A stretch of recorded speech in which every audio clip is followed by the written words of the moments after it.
اعوذ باللہ من الشیطان اللعین الرجیم بسم اللہ الرحمن الرحیم الحمد للہ رب العالمین بارئ الخلائق اجمعین باعث الانبیاء والمرسلین والصلاة والسلام علی حبیبہ وخیرتہ حافظ سرہ ومبلغ رسالاتہ ابی القاسم محمد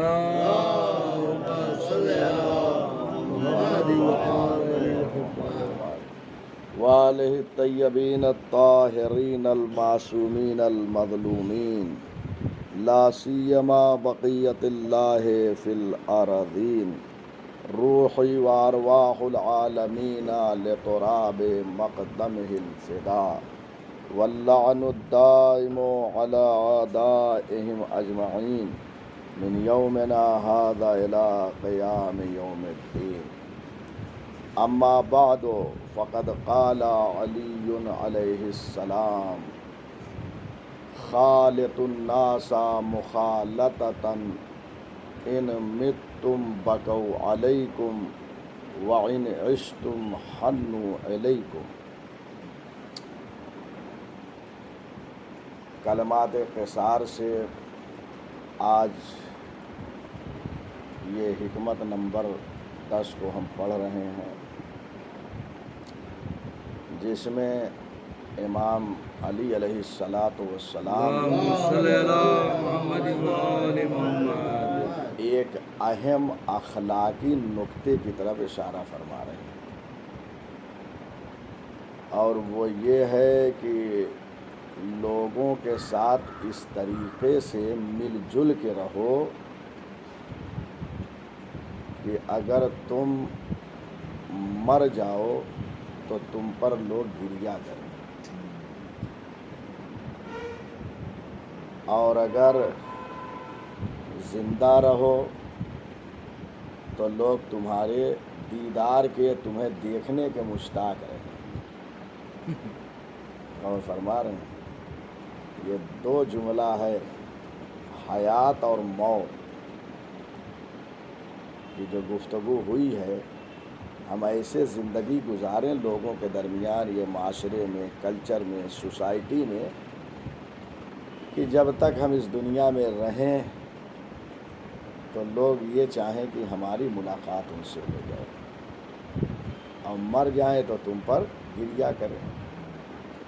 خدائے نہ کردہ اگر برعکس زندگی گزار دیں، ایسی گزار دیں کہ لوگ پناہ مانگ رہے ہوں، اور دنیا سے رخصت ہو جائے تو اشک بہانے کا درکنار، بلکہ اور مسکرا رہے ہوں، یہ اچھا ہوا اتنی اذیت دینے والا چلا گیا۔ اور فرما رہے ہیں یا اگر ہم ایسا کیریکٹر پیش کریں کہ زندہ رہیں، کوئی ملنے کا خواہاں بھی نہ ہو، یعنی اس وقت یہ سمجھ لینا چاہیے انسان کو کہ ہمارے میں کچھ کمی ایسی ضرور ہے کہ جس سے لوگ ہمارے قریب نہیں آ رہے ہیں۔ دیکھ رہے ہیں کتنی اہم پیمائش کو امام نے پیش کیا ہے، آپ جا کے دیکھیے، اور یہ اتنا اہم مطلب ہے کہ یہی مطلب تھوڑے سے تبدیلی کے ساتھ امام نے اپنی زندگی کے آخری لمحات میں بھی ارشاد فرمایا، یعنی انسان کو جس چیز کی طرف زیادہ توجہ ہوتی ہے وہ دنیا سے جاتے جاتے بھی وہ کہہ کے جاتا ہے، اور فرما رہے ہیں جو اہم چیز ہوتی ہے اس کو بیان کر کے جو ہے دنیا سے جاتا ہے۔ چنانچہ یہ حدیث مبارک جو نہج البلاغہ میں امام نے پہلے بیان فرمائی ہے، پھر جب امام کی زندگی کا آخری لمحہ آیا ہے تو اپنے بچوں کو جمع کیا ہے، اور جمع کرنے کے بعد اسی سے ملتی جلتی ایک عبارت امام نے پیش کیا، لیکن مفہوم یہی ہے۔ فرمایا اے میرے بچوں، اے میرے لاڈلو، اے میرے فرزندو، عاشر الناس، لوگوں سے اس طریقے سے ملو، لوگوں سے اس طریقے سے ملو، عشرتاً، دیکھ رہے ہیں، یعنی تقریباً اسی سے ملتی جلتی تھوڑا سا فرق کے ساتھ عبارت ہے. عشرتاً ان غبتم حنوا الیکم، اگر تم ان کے درمیان سے کہیں چلے جاؤ، غائب ہو جاؤ، یعنی سفر پہ چلے جاؤ، کہیں اور چلے جاؤ، تو لوگ بے چین رہیں تمہارے لیے کہ کب وہ صاحب آئیں گے، کب وہ با اخلاق با کردار ہماری خبر گیری کرنے والے کب آئیں گے. اس طریقے سے ہماری آمد کے مشتاق ہوں کہ ہم انہیں دیکھیں. وَإِن فُقِدْتُمْ بَكَوْا عَلَيْكُمْ، اور اگر تم دنیا سے رخصت ہو جاؤ تو تمہارے اوپر آنسو بہائیں، تمہیں یاد کر کے گریہ کریں کہ بڑا اچھا انسان تھا، بہت اچھا ہم سے ملتا تھا، ہم سے محبت کرتا تھا، ہم سے اچھا برتاؤ کرتا تھا، اس کا رویہ ہم سے بڑا اچھا تھا. اور فرما رہے ہیں اس طریقے سے یہ زندگی گزاریں. اچھا یہ کس کے ساتھ؟ امام نے دیکھیے کیا فرمایا، خالط الناس، لوگوں کے ساتھ. کسی مذہب کی قید نہیں امام نے رکھی ہے. اللہ رے اسلام کی حکمت، امام کی حکمت. کسی ایک فرقے اور گروہ کے لیے نہیں کہا کہ مومنین سے اس طریقے سے ملو. مومنین کے حقوق اپنی جگہ ہیں، بہت سارے حقوق بیان کیے گئے ہیں مومنین کے، کہیں 7 حق ہے، کہیں پہ 30 حق بیان کیے گئے ہیں کتابوں میں، ملاحظہ فرمائیں آپ. لیکن یہاں پہ امام جو لوگوں کے ساتھ برتاؤ کرنا ہے، زندگی کیسے گزارنی ہے، اس کے سلیقے کو بیان کر رہے ہیں. اب اس سوسائٹی میں رہنے والے دوسرے بھی مذاہب کے لوگ رہتے ہیں، دوسرے بھی فرقے کے لوگ رہتے ہیں، تو سب کے ساتھ اچھا برتاؤ کرنا ہے، سب کے ساتھ اچھے اخلاق سے پیش آنا ہے، سب سے مسکرا کے ملنا ہے. امام یہ دعوت دے رہے ہیں لوگوں کو. لوگ، الناس عربی میں لوگ کو کہتے ہیں، پبلک کو. اب اس میں چاہے مسلمان ہو، نان مسلمان ہو، سب شامل ہیں. سب کے ساتھ اچھی طریقے سے پیش آنا ہے. اللہ اکبر. اسلام ایک اجتماعی اور معاشرتی دین کا نام ہے. بے شک ایک سوسائٹی کا دین ہے اسلام. اسلام معاشرے میں رہنے کے آداب و اصول بتا رہا ہے. اور یہ صرف امام علی علیہ الصلوۃ والسلام نہیں، دیگر ائمہ نے بھی یہ سب جملات ارشاد فرمائے ہیں. اور اس میں کلمہ ناس ہی کہا ہے، لوگوں سے اس طریقے سے ملو. پیغمبر کی حدیث ہے، التودد الی الناس نصف العقل، لوگوں سے محبت سے ملنا نصف عقل ہے. یعنی نصف عقل کس میں ہے؟ صرف لوگوں سے محبت سے ملنے میں. اور فرما رہے ہیں جیسے وہ روایت پڑھتے ہیں، جس نے شادی کیا اس نے اپنا آدھا دین محفوظ کر لیا، اب نصف تو محفوظ ہو گیا ہے. ایسے ہی جو لوگوں سے محبت کرے اس نے اپنے آدھی عقل تو اسی کے ذریعے سے محفوظ کر لیا ہے. یہاں بھی پیغمبر نے ناس کہا ہے، لوگوں سے محبت کرو. یہ مخلوق خدا سے محبت کرو. آپ جائیے دیکھیے نہج البلاغہ میں ایک دستور العمر ہے، عہد نامہ ہے. امام نے مالک اشتر کو جب مصر کا گورنر بنایا ہے تو اس میں لکھا ہے دستور العمل میں کہ مالک تم جہاں جا رہے ہو وہاں پہ مختلف جو ہے حکومتیں گزر چکی ہیں، تمہیں وہاں کیسے رہنا ہے. تو ارشاد فرمایا کہ وہاں 2 قسم کے لوگ ہیں، اما اخ لک فی الدین اور نذیر لک فی الخلق. وہاں یا تو تمہارے دینی بھائی ہوں گے، تمہارے مذہب کے لوگ ہوں گے، یا تمہارے مذہب کے لوگ نہیں ہوں گے. نذیر لک فی الخلق، مخلوق خدا ہونے میں تمہارے جیسے ہوں گے، تمہارے برادر مومن تو نہیں ہوں گے. ایک گروہ وہ ہوگا جو تمہارے بھائی ہوں گے، دوسرا گروہ وہ ہوگا جو نان مسلم تو ہوں گے لیکن خلق خدا ہونے میں، مخلوق خدا ہونے میں تمہارے جیسے، تمہاری شبیہ ہے. تو یاد رکھو کہ ان کو جو ہے کوئی اذیت نہ پہنچانا، ان کو ایک درندہ کی طرح پھاڑ نہ کھا جانا، یہ جملہ ہے۔ اور فرما رہے ہیں، دیکھ رہے ہیں آپ اسلامی حکومت آج دہشت گردی کا جو یہ بے دین اور بے دھرم لوگ الزام لگاتے ہیں، کاش کہ یہی سب ہمارے اسلام کو پڑھ لیں۔ ان کا مطالعہ کچھ نہیں ہے، جاہل لوگ کیا جانے کیا لکھا امام نے۔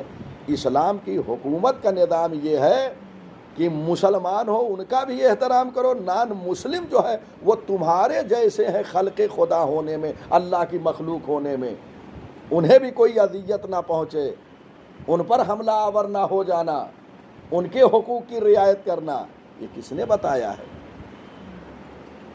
اس لیے UN کے بعض حضرات نے جو ذمہ دار ہوئے ہیں، انہوں نے یہ کہا کہ اس دستور العمل کو ہر ایک سیاست مدار کو پڑھنا چاہیے۔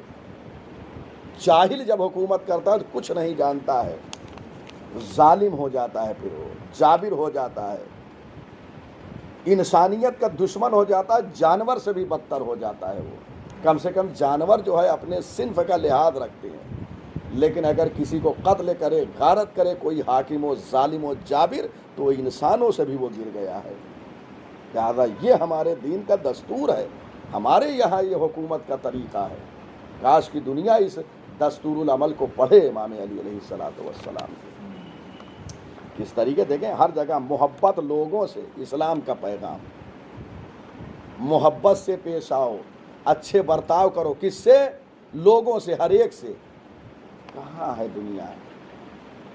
اسلام کے الف سے بھی ابھی لوگ واقف نہیں ہیں، اور وہ دہشت گردی کے دیکھ رہے ہیں۔ ساری روایتیں میں وہی پڑھ رہا ہوں لوگوں سے، اور پڑھ رہا ہوں پیغمبر اکرم کی ایک اور حدیث ہے، اس لیے پڑھ رہا ہوں کہ ذہن میں رہے، یہ استدلال کرنے کے لیے لوگوں کے سامنے اور بیان کرنے کے لیے کافی ہے۔ پیغمبر فرماتے ہیں، عاقل الناس اشدهم مدارات للناس واذل الناس من اہان الناس۔ اللہ اکبر۔ پیغمبر فرماتے ہیں کہ لوگوں میں سب سے عقل مند انسان وہ ہے جو لوگوں سے اچھا برتاؤ کرے، اچھا سلوک کرے۔ سب سے زیادہ عقل مند وہ ہے جو لوگوں کے ساتھ، یہ دستور اسلام ہے، کسی خاص گروہ سے نہیں، لوگوں کے ساتھ، عام پبلک سے اچھا برتاؤ کرے۔ اب دوسرا رخ بھی تصویر کا، وَأَذَلُّ النَّاسِ، اور سب سے ذلیل انسان ہے وہ۔ اب یہاں بھی ناس کہا، جب ناس وہاں بھی کہا تو یہاں بھی سب سے ذلیل ہے وہ انسان جو لوگوں کی اہانت کرے۔ اب اہانت دیکھ رہے ہیں ہو رہی ہے، جہاں اہانت ہو، جو اہانت کرے سب سے ذلیل ہے۔ دیکھ رہے ہیں کتنی یہ سب چیزیں۔ ایک اور حدیث پڑھتا ہوں اور اس کے بعد اس کا ایک نتیجہ نکالتا ہوں۔ یہ حدیث امام صادق علیہ السلام حضرت عیسیٰ ابن مریم نے اپنے اصحاب، اپنے بعد حواریین سے یہ کہا، ما لا يحب ان يفعل بك فلا تفعله باحد۔ ان سے کہا دیکھو کچھ چیزیں ایسی ہیں جسے تم پسند نہیں کرتے ہو نا، حواریین سے کہا اپنے اصحاب سے، کچھ چیزیں ایسی ہیں جس کو تم نہیں چاہتے کہ لوگ میرے ساتھ ایسا کریں، تو تم بھی یہ دوسروں کے ساتھ کرو، جو تم چاہتے ہو، پسند کرتے ہو، گویا وہی دوسروں کے لیے پسند کرو۔ ایسا نہ ہو کہ اپنے لیے ساری واہوائی اور دوسروں کو ذلیل و خوار کرو، ایسا نہیں، اسلام اجازت نہیں دیتا۔ بے احدن کہا امام نے، فلا تفعل، کسی ایک کے لیے، یہاں بھی مذہب کی قید نہیں ہے، اگرچہ ناس نہیں ہے، لیکن امام نے کیا کہا ہے کہ یہاں جناب عیسیٰ ابن مریم نے کہا کہ کسی ایک کے ساتھ ایسا سلوک نہ کرو، چاہے وہ مسلمان ہو چاہے غیر مسلم ہو۔ جو اپنے لیے محبوب رکھتے ہو وہی خلق خدا کے لیے محبوب رکھو۔ دیکھ رہے ہیں، یہ اسلام ہے۔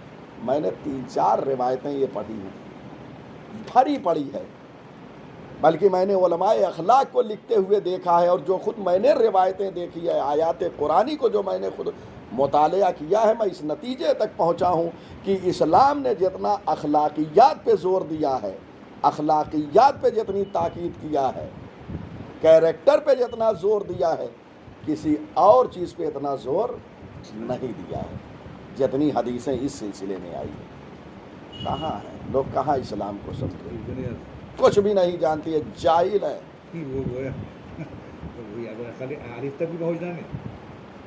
جاہل ہیں بخدا۔ اگر ان کو یہ چند حدیثیں مل جائے نا تو اسلام کے سامنے، میں کبھی کبھی بڑا افسوس کرتا ہوں کہ آج ان تک کچھ غلطیاں ہماری بھی ہیں، ہم آپس ہی میں ایک دوسرے کے دست و گریباں ہو جا رہے ہیں اور اسلام کا پیغام دنیا والوں تک نہیں پہنچا پا رہے۔ یہ مطلب ہے یہ ہر انسان ہر انسان میں مطلب کے اوپر ملتا، ابھی اس کے کیا ہوا مرد کے کام رہے تو محبت یہی ہے، پر کام ہو گیا سمجھو، چلو بازو رکھو، بہت مشکل ہے اسلام کا کام۔ بخدا میں نے بہت سارے کام شروع کیے، آج میں سوشل میڈیا سے جڑ کے فری میں کام کر رہا ہوں اسلام کے لیے۔ میں نے لوگوں کو پہلے متوجہ کیا پیسے کی ضرورت ہے، میں کچھ کام کرنا چاہتا ہوں دین کے لیے، شریعت کے لیے، کوئی نہیں اٹھا۔ لیکن جب میں نے دیکھا اللہ نے یہ اب ہمارے حوالے کر دیا، میں بہت مطمئن ہو گیا۔ نہ کسی کے مال کی ضرورت ہے مجھے، نہ کسی کے دولت کی ضرورت ہے۔ واہ واہ۔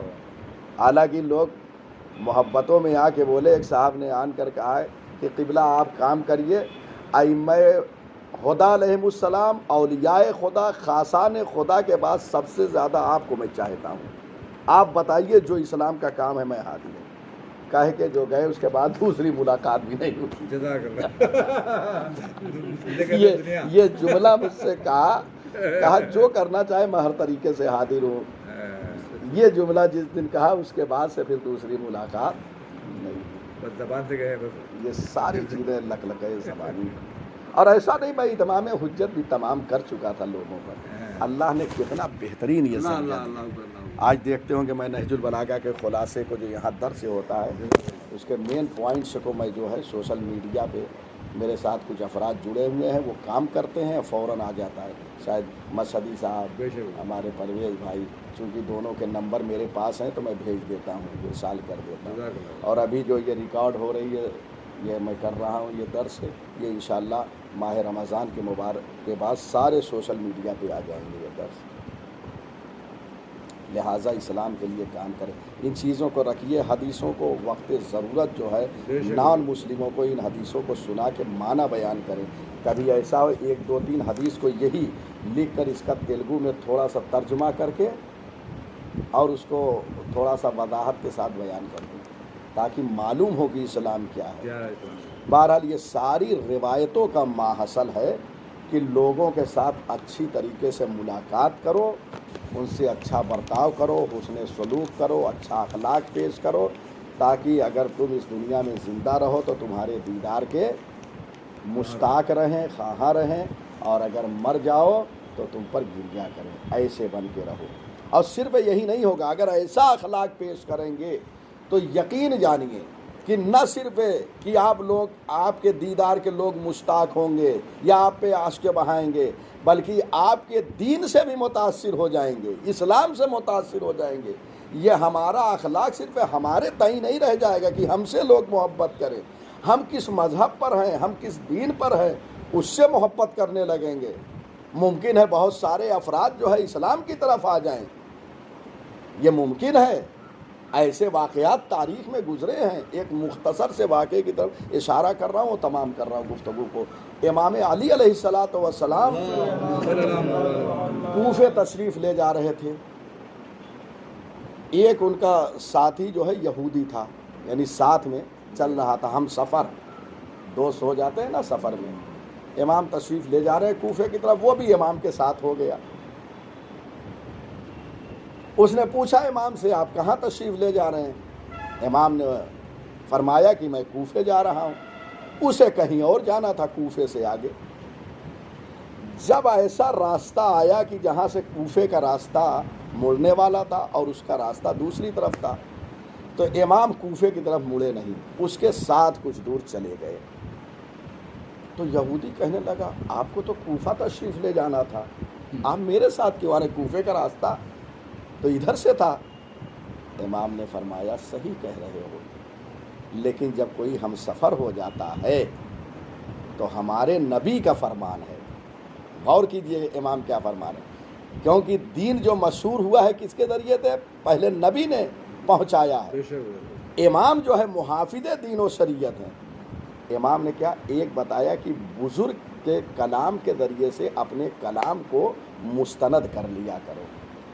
امام نے فرمایا کہ مجھے معلوم ہے کوفے کا راستہ چلا گیا ہے، لیکن تم میرے ہم سفر ہو، میرے نبی کا فرمان ہے جب کوئی سفر میں تمہارے ساتھ رہے تو اس کے ساتھ کچھ دور جا کر اس کو ودا کرنا چاہیے۔